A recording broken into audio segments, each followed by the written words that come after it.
Welcome back. Property एक देश एक रजिस्ट्रेशन, क्योंकि रजिस्ट्रेशन बिल 2025 इंट्रोड्यूस किया गया है, बाकायदा आपके अवलोकन के लिए डाला गया है, जिसको आप मिनिस्ट्री ऑफ लैंड रिसोर्सेज की वेबसाइट पर जाकर देख सकते हैं, पढ़ सकते हैं। इनफैक्ट अपनी प्रतिक्रिया 25 जून तक उस पर दे सकते हैं। तमाम देश के एक्सपर्ट, लीगल एक्सपर्ट और आम जनता सबसे सुझाव मांगे गए और 117 साल पुराने बिल को, सिस्टम को यह बिल बदलने जा रहा है।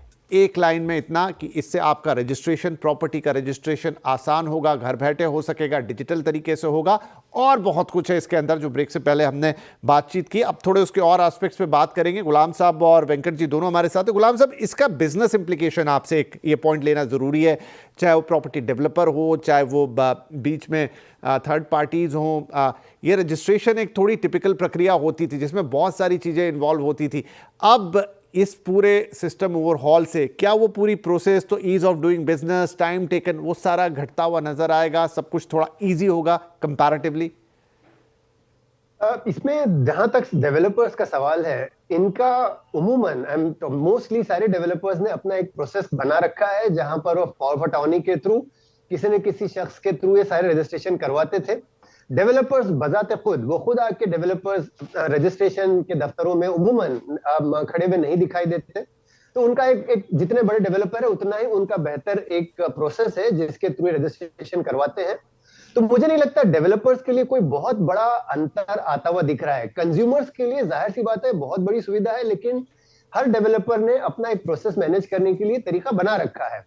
तो उनको ऐसे भी इससे पहले भी कोई बहुत ज्यादा तकलीफ नहीं थी, आगे भी चल के कोई ज्यादा फर्क दिखेगा नहीं। लेकिन चाहे वो डेवलपर्स हो या और दूसरे मार्केट प्लेयर्स हो, जो सप्लाई साइड स्पेशली जो स्टेक होल्डर्स हैं, उनके लिए बहुत उम्दा साधन होगा सारे डेटा को समझने में। जब डेवलपर किसी मार्केट में एंटर करने के लिए या किस किस्म का प्रोजेक्ट बनाया जाए उसके लिए अटकलें लगा रहा होता है, तो उस समय उसको डेटा की जरूरत होती है कि इस मार्केट में और किस तरह के मकान बिक रहे हैं।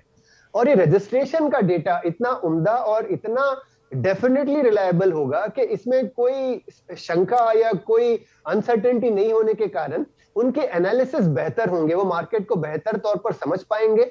तो चाहे वो बैंक्स हो जो लैंडिंग कर रहे हो, जो उनको पैसा दे रहे हो, उनको पता होगा कि रजिस्ट्रेशन कैसा चल रहा है, कैसे मकान बिक रहे हैं, क्या भाव पे बिक रहे हैं। वो सारी चीजें डेटा अवेलेबल होने के कारण एनालिसिस बेहतर होगा और ओवरऑल मार्केट एनवायरनमेंट में बहुत इंप्रूवमेंट होगा। चाहे वो फंड्स हो, एनबीएफसीज हो, बैंक्स हो, किसी भी प्रकार के लेंडर, उनके लिए बहुत सुविधा होगी एक्चुअली मार्केट में क्या चल रहा है वो समझने के लिए। तो एक तरफ कंज्यूमर को तो है ही सुविधा, लेकिन ओवरऑल बिजनेस एनवायरनमेंट के लिए भी ये एक बहुत उम्दा कदम माना जा सकता है। ओके, तो पूरा सिस्टम जो है एफिशिएंट होता हुआ नजर आएगा। जिस रियल स्टेट को हम पूरा एफिशिएंट बनाने की कोशिश कर रहे हो, एफिशिएंसी उसमें आती हुई दिखाई देगी और उसके अपने इम्पैक्ट बिजनेस पे और कंज्यूमर के लिए होंगे। एक इसमें जो पॉइंट है वेंकट साहब, वो है कंपलसरी मैंडेटरी आधार और पैन लिंकेज का। इस पॉइंट को अगर आप हमें थोड़ा कानूनी रूप से समझा पाए। अब देखिए, पहले भी ऑथेंटिकेशन फिजिकली अगर जाते हैं तो आपको आधार या किसी न किसी तरीके की आईडी प्रूफ देना जरूरी होता है रजिस्ट्रेशन प्रोसेस में, और आपका वो लिखा भी जाता है आपके सेल डीड्स में हो या कन्वेंस डीड या जिसमें भी। बट अब ये लिंकेज ऑनलाइन प्रोसेस के थ्रू अगर होना है तो क्या इस डेटा को हम फर्दर, जैसे मैंने कहा इंटीग्रेशन की बात, क्या वो यूज करके रेडिली अवेलेबल हो सकता है? आई थिंक अथॉरिटीज को आज भी अवेलेबल है, बट क्योंकि ये ऑनलाइन प्रोसेस हो जाएगा तो मेरे ख्याल से फास्टर वे में अक्रॉस द बोर्ड आपको मिल जाएगा। तो ये जरूर है कि आप ये डिनाई नहीं कर सकते। आज अगर मान लीजिए एक आधार पे सर्टेन नंबर ऑफ प्रॉपर्टीज है तो वो आपको रेडिली अवेलेबल डेटा में to the across the board available मिल जाना चाहिए। जो आई थिंक देखिए, एक तरीके से देखा है तो ट्रांसपेरेंसी बढ़ती है इससे, और डेफिनेटली जैसे गुलाम जी कह रहे थे कि डेटा क्योंकि मोर इजीली अवेलेबल है, जैसे आप रजिस्ट्रेशन ऑफिस भी जाते हैं तो कई बार इंस्पेक्शन करना है तो आपको दिक्कतें आती थी, वो मेरे ख्याल से ऑनलाइन अवेलेबिलिटी अगर प्रोवाइड हो जाती है तो वो और फर्दर आपको सुविधा हो जाता है। तो गुलाम साहब के साथ चूंकि रिसेंटली में भी बातचीत हुई एक हमारे दूसरे show the real asset show के अंदर, गुलाम साहब वहाँ हमने टोकनाइजेशन की बात की थी। तो जस्ट इन द रेफरेंस पूछ रहा हूँ कि ये जो पूरी प्रोसेस है वो टोकनाइजेशन, यानी कि जहाँ ब्लॉकचेन टेक्नोलॉजी है, उस तरह के जो कंसेप्ट है जो धीरे धीरे देश में उभर रहे हैं, उसको सपोर्ट करेंगे? जी बिल्कुल करेंगे। और जैसा हमने पहले भी कहा है कि खास तौर से अगर लैंड इन्वॉल्व होता है टोकनाइजेशन में, तो आपको बहुत ज्यादा सावधान रहना होगा, क्योंकि लैंड का करंटली आज की तारीख में लैंड के रिकॉर्ड्स बहुत ही खस्ता हालत में है। उनको डिजिटाइज करने तक हमारा तो विचार ये था कि टोकनाइजेशन का कदम ना ही बढ़ाया जाए तो बेहतर है, कम से कम लैंड के संदर्भ में। लेकिन ओवरऑल जो एफिशिएंसी है वो उसको देखते हुए हमें लग रहा है कि शायद लैंड का भी रिकॉर्ड मान लें अगले 4-5 साल में मुकम्मल तौर पर अगर अवेलेबल हो जाए तो टोकनाइजेशन लैंड में भी किया जा सकता है। तो हमें तो बहुत उम्मीदें वाबस्ता है इस चीज से। राइट तो क्योंकि ये ओपन है सबके लिए, मेरे को लगता है अभी आप राव साहब और डिटेल इसकी स्टडी करेंगे, लेकिन फिर भी कुछ पॉइंटर्स अगर आपके मन में हो, जो सुझाव मुझे लगता है आप ज़रूर देंगे गवर्नमेंट को इसके ऊपर, तो 2-3 पॉइंट जो आप हमें बता पाएँ, उससे शायद आम जनता को भी किसी का मन है कि मैं भी अपना एक सुझाव रखूँ, तो उससे थोड़ा गाइडेंस मिल जाएगा। देखिए डेफिनेटली ये जो सवाल है, जैसे मन में आते हैं कि क्या मेरी पब्लिकली मेरी डेटा अवेलेबल हो जाएगी सबको, कितना मेरे में अगर कंज्यूमर तरफ से बात करूं तो कितना कितना मेरे इंफॉर्मेशन पब्लिकली अवेलेबल रहेगी, क्योंकि मैं जैसे ऑथेंटिकेशन अपनी चाहे आधार का इस तरीके से ऑथेंटिकेशन करूं, क्या ऑनलाइन लीकेजेस की बहुत एक आजकल फियर रहता है। इसके अलावा अगर आप even the compulsory registration documents में अभी मैं देख रहा था, कुछ डॉक्यूमेंट्स जो सजेस्ट किए गए हैं वो अभी क्लैरिटी नहीं है। जैसे there is one simple line कि promoter agreements need to be registered. Now promoter agreements related to immovable property, now there is need to be what is promoter, now these are things which are not there. तो ये चीजें factors जो है शायद हो सकता है हमें और क्लैरिटी इनमें लानी पड़ेगी। वो सुझाव जरूर हम लोगों को, we are actually working on it, एक फिकी के थ्रू या किसी के थ्रू हम प्रोवाइड करना चाह रहे हैं, तो we will certainly do that.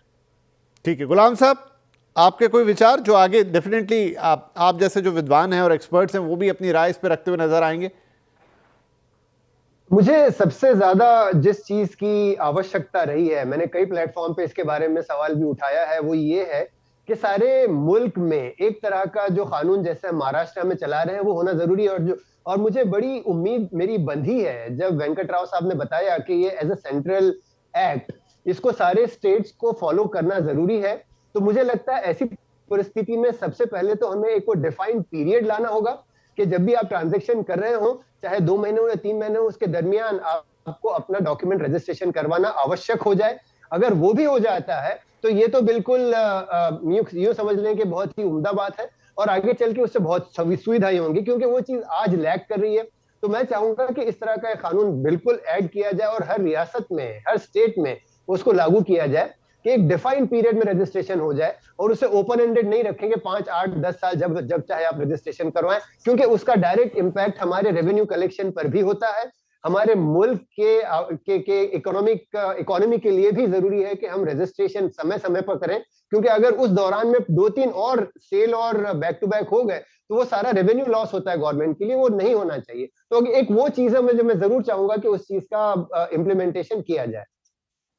बिल्कुल, तो चलिए इस पे, क्योंकि सुझाव आमंत्रित हैं, 25 तारीख तक हमारे experts, legal experts, property experts तो अपनी तरफ से ये सब भेजेंगे, ऑर्गेनाइजेशंस भेजेंगी, फिक्की, CII, क्रेडाई, नेरेडको जैसी। लेकिन अगर आपको भी लगता है कि आप भी इसमें पार्टिसिपेट कर सकते हैं तो बिल्कुल DORL या .gov.in पर ड्राफ्ट उपलब्ध है, पहले तो उसे पढ़ें, समझें, जानें। बहुत क्लिष्ट भाषा में वो नहीं है।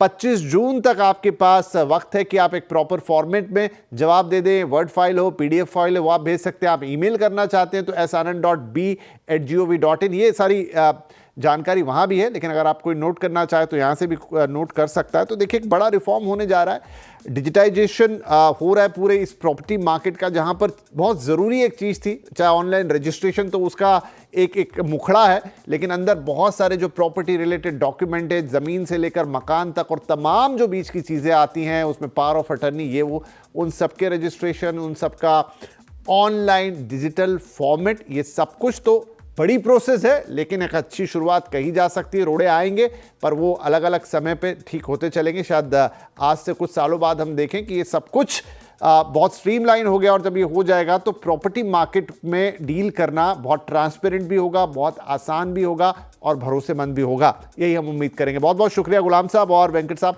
अपनी अपनी राय यहाँ इस मामले पर रखने के लिए। धन्यवाद।